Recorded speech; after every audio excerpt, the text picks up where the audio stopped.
Mr. Toro Waka.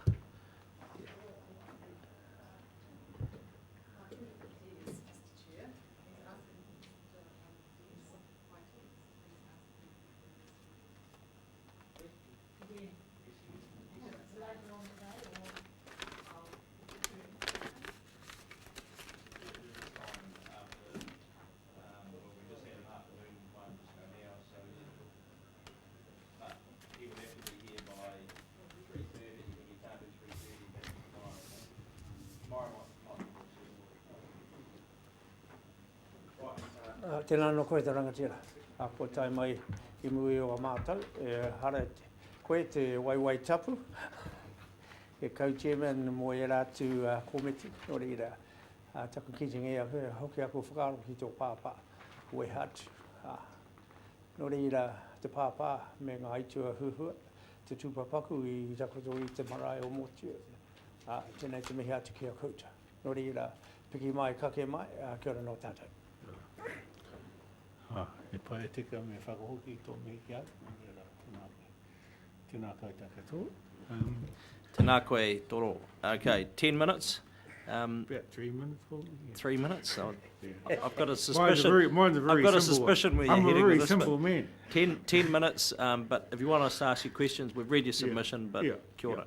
So, in presenting the submission, I consider it sort of incumbent on Hawkesbury Regional Council to planners to recognise that timely attention to the provision of remedies for long-standing environmental, social and economic issues will mitigate the future impact and cost of accumulating adverse impacts. So in respect of this, we'd like to make the Ngati Pahauwera Development Trust a request Hawkesbury Regional Council make provision in the long-term plan for the following. So one of them is the Raupunga water supply, and Raupunga is a rural community in this region with some 41 houses, and they have no access to healthy potable water supplies. So in this day and age, I think that it's fairly negligent of our leaders, social leaders, to have communities living in such conditions. In former times, when I was a young boy, we used to drive our cart into the stream and fill our cream cans up with water and drink that. But now you've got giardia, you've got pollution from stock, you've got contaminants of all sorts. People can't do that sort of thing. So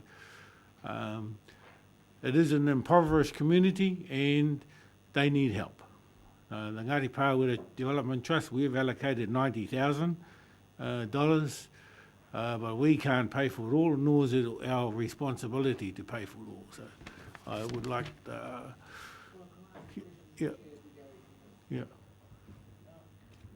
I'm really interested in this, as you know. Is there, you've got here help with portable water, but is there a long-term solution? Is there a real solution? Yeah, there's a. And what is it? There is a proposal being done through the District Health Board. I don't know what you call them these days, but that group. And they are just about ready to go. Part of our Pahauwera also spent other money with our river restoration in fencing off a particular stream where we can draw good water from, so that we can protect it. We spent that money, plus we're going to put another 90,000 in. But so we do have a long-term plan in terms of where we take the water from, how we treat it, how we store it, how we deliver it. I mean, I could, when that is appropriate, I could bring that to the council. But I'm just flagging these issues at the moment. Yeah. Mr. Chairman,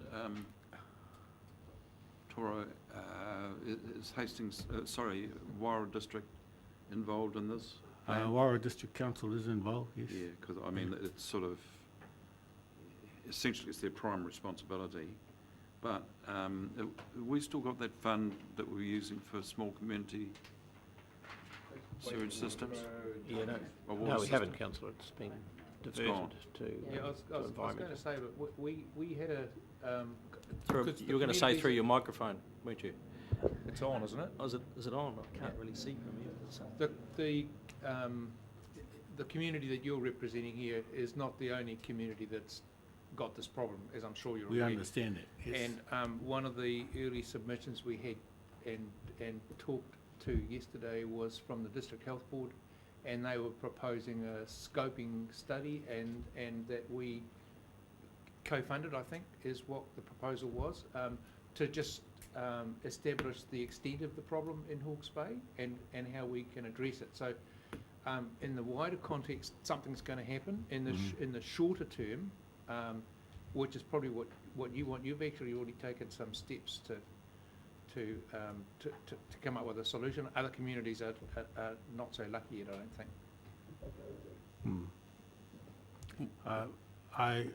I put it to this committee primarily because the Regional Council under the Resource Management Act was meant to have put into play measures to prevent the pollution of water. And the fact that it is polluted is why our people are in the situation they are in.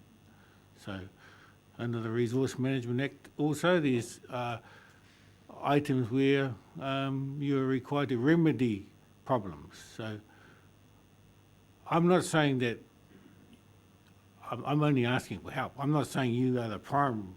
We're contributing, the people are contributing, but I believe there is a responsibility of the council to get involved. They don't mind spending millions of dollars investigating how you can provide better water down like that big dam they're building down there for horticulturalists and farmers, but what about people? Something basic, you know. So anyway, I'll leave that one alone, and we can talk on that as time goes on. I also mentioned we support the Hawke's Bay Regional Council's policies to assist landowners fence off riparian margins and streams and rivers, so that's something the council is doing anyway, so we support that. We want resources to assist the Ngati Pahauwera people restore the Pūtere lakes. These lakes are currently threatened by stock pollution and phosphate and nitrogen enrichment, and if we act now, we can arrest the problems in this decade. Lake Tūtera is probably going to take us 100 years, and they say Taupo is going to take 900 years, something like that. So, you know, if we have to, it's better to get involved in fixing something now than waiting to a later time when it's going to cost us heaps. So we've got the Pūtere Marae involved, we've got all the landowners around there involved. We've been talking to that man over there, Ngā Whenua Rāhui. We're talking about partnering with agencies, Conservation Department. As I say, I'm not asking you, the Regional Council, for all of the help, I'm just asking for some help. And we thank the chair of the Regional Council for attending the hui up at Pūtere Lake, so he's got a bit of an idea about what the issue is there. I had a complaint from the people at Waka. They want some weed control done along the beach, and they also want the roading fixed up here. I don't know what I know I have talked to the Regional Council people in the past about doing something with those roads, so that's something we'd like to discuss. I'd like to move to requesting whether or not the Regional Council could help. They have, if there's any way they can help the maraes upgrade their facilities in preparation for Te Matatini, and I'm talking about all of it, and you've probably got submissions from others in that respect as well. It will bring a lot of income into the region, and yeah, hopefully we can help along that way. That would be good as well. I'd like to get onto the tourism matter. I have met with Napier Tourism, and they've done a submission here, I understand. I'm a great believer that, you know, you shouldn't repeat stupidity, and the model we have of Hawke's Bay tourism doesn't work. We're losing people. People only identify with a focal point. Like if you You look about France, they say, oh, Paris, England, London, da-da-da-da. That's where they go. They don't know where Hawke's Bay is. So I think we shouldn't be funding a failed enterprise. I think that there needs to be some review of the last. We've churned heaps of money. I support tourism development, don't get me wrong, and I think that there are some good people in Hawke's Bay tourism, but I think that they need to review what they're doing. If they're asking this organisation for $900,000, then it needs to be well spent. I think that some of the regions need to be getting an allocation as well, like Wairau. They need to be supported with their tourism enterprises. I think Māori tourism is a sadly neglected area. People get a lot of money, but where is the face of Māori tourism? There's no support. One of the things, I'm a tourism operator, and I've struggled. I've struggled because we are the backbone of what tourists come to see, but we stand on our own feet, we dig deep in our own pockets, and I'm not here to ask for myself, but I think that there needs to be a look about how, if we are going to give money to tourism, they should be assisting the operators to be able to market their products so that they're known. People will only come here if they know there's something of interest to them. It's just like any customer. You have to give the customer what they want. They'll come here once, maybe look at Art Deco. Wine you can get anywhere in the world. They give it away in Spain at the table. So There's a reason for minutes, that. okay? There's your 10 minutes there, Toro. Kia ora. Thank you. Thanks very Thank you much. for your submission, and you've given us some food for thought here, and we will be in touch in the near future. Thank you. So now we are at... the railways. Yeah. Give the railways back to the Māori people. We've got a few ideas. There we go. Okay, Kahungunu.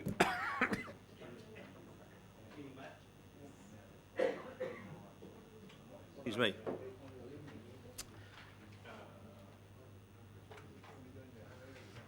Right, Jenny was... 51. Part 2, page 24. No, no. Oh, no, that's next. Yeah. This is new, but that's not what it should look like. It should look like that. Right. Tuake au ki te mihi ki a koutou. Ori rei te whaia. A kanui te kō ki te me tō āhua. Pai rau atu. Ko tai mai koe ki te tautoko tō tamahene me tō ira mutu hoki. Ori rei koutou. Tēnei te mihi atu. Tēnā no tātou. Good afternoon. Welcome. So 10 minutes, and we like asking questions, but hey, it's your 10 minutes. If you want to talk to us for 10 minutes, it's up to you. We've read your submission, and time starts now. Thank you. So the questions are inclusive of the 10 minutes. Tēnā rā tātou katoa. Ngā mihi nui kia koutou, ngā rangatira, hui hui nei, te kaupapa, he whakahirahira, ki wanganui a Matau. So you've read the submission. Right, so you know what group I'm representing, which is Tangata Kaitiaki, who are gazetted under the Customary Fisheries. You sit, Jenny, and then we can hear through the microphone. Not used to sitting. Okay, so you've read the submission, and you know that today I'm representing 28 Tangata Kaitiaki who are gazetted underneath the Customary Fisheries regulations as permit writers for customary fisheries. It's under MPI. Right, so before you are our dreams and our visions. Our area stretches from Cape Kidnappers to Mataruahau. Our extent is to 200 nautical miles, exclusive economic zone. we're aware that the 12 nautical mile zone is what fits with HBRC. So we, instead of looking from the coast out, we prefer to look at our landmarks and our rohe moana, our marine area, from the coast in. Right. Backgrounding who we are, we comprise all the marae of Heretaunga, Te Tai Whenua o Heretaunga, and all the marae, the ancestral marae of Te Whanganui a Rotu. Just before you have the pepeha and the whakatauki, which you'll find respectively within the documents of the claimant groups and Tai Whenua. Repeating myself. So the only marae not included within, as gazetted Tangata Kaitiaki, are the urban marae. And we are the largest collective within Aotearoa, New Zealand.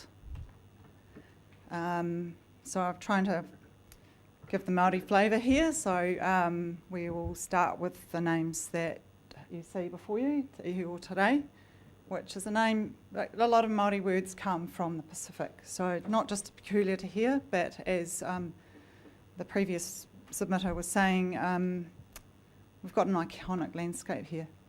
And Te Kauai a Maui is actually us as Hokainga, the people of this area, refer to as the Cape proper. There's another story behind that. A Mataruahau is the Māori name for Bluff Hill. So our points are from the port to the Cape, extending eastward by 400 nautical miles.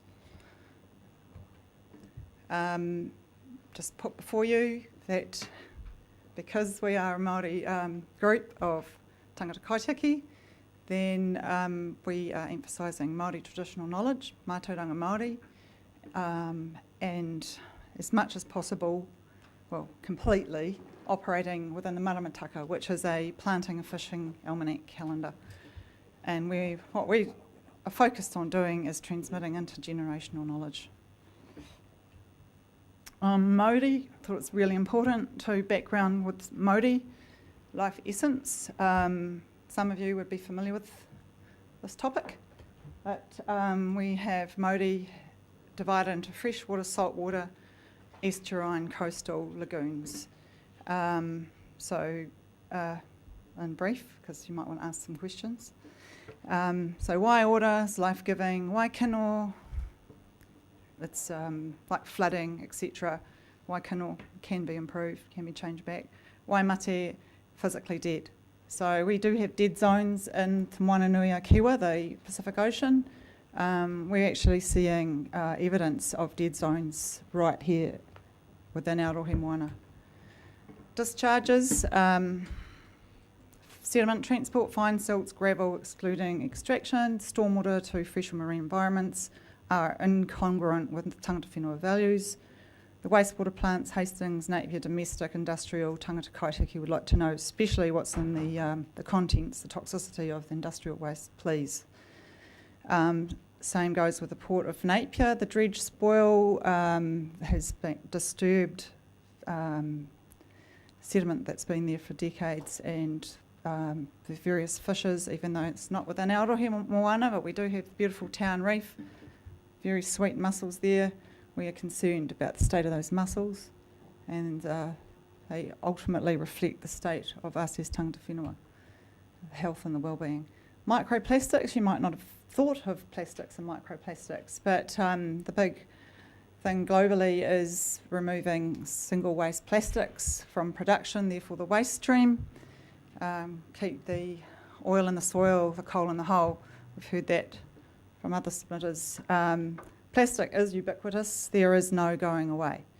The South Pacific Gyre is, every main ocean in the world has a gyre.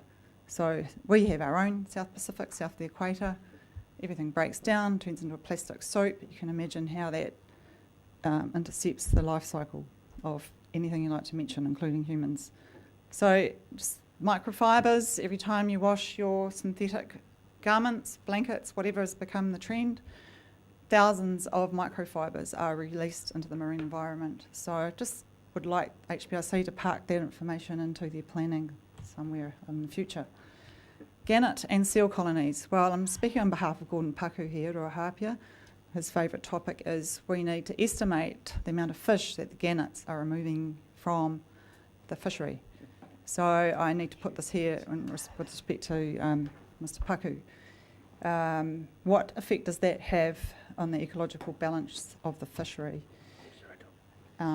Clive Hard spawning breeding grounds, historically very important breeding areas. Are they still there? Nobody knows. Do they still exist, or are they covered in mud? Kuku, the mussels at Te Wanga Reef, are the habitat like a shellfish. You probably know this, is a filter feeder. So its gills become clogged or is unable to take out the right size particles to thrive if there's sediment in the water. So the habitat, we've got a list here of issues affecting the habitat, which is more HBRC's responsibility. Sediment smothering, toxicity, pH change, ocean acidification, climate change, phytoplankton and zooplankton, are they available? What's happening in the rivers and wastewater. We've got fish that swim both in the marine and the estuarine and freshwater environments. There's some examples. Same with the Inanga whitebait smelt. Surf clams, 2006 survey, abundant from Awatoto to the port. However, far too high E. coli levels for human consumption. There goes that lovely idea of an industry down the drain. 5 river systems there, Marae Tōtura, Tukituki, Karamu, Ngariroro, Tūtaikuri, plumes, freshwater and sediment, freshwater boils. We want to know what's in them. There's here was a lovely picture of pre-European sponge of what's now developed land and industry between here and Awatoto and Clive. So things change. So what we don't want to go it alone, main point. So very cognizant of the treaty settlement transitioning that we're undergoing provincially. So the hapu, there are numerous plans there, you'll see, already been lodged and accepted by HBRC. There's others in draft. There's others that don't seem to have been accepted. There's a lot of settlement entity groups, government agencies. So like what we're proposing is something looking at a multi-stakeholder approach to planning a rohe moana plan. So there's some examples there, socio-economic, cultural, environmental sustainability is displayed by Motueka and Whangaroa Raglan. The numbers being done, the economics stack up, so you're due to have a look at another way of how Hawke's Bay is going to be prosperous. TEEB, if you've not heard of it, huge big website, the economics of ecosystems and biodiversity, multinational organisation. Morai Moana, and it's huge, and I've only got 17 seconds. So that's that, da-da-da-da. We're here to help. Got 11 seconds, 10, 9, 8 questions. I run out of time, unfortunately. We're out of time. Okay. So thank you very much for your presentation. Do you have a copy of that? Yes. We can print, so that would be helpful to us Yes, when I we get to emailed our them. decisions. So thank Yes. you. We will be in touch in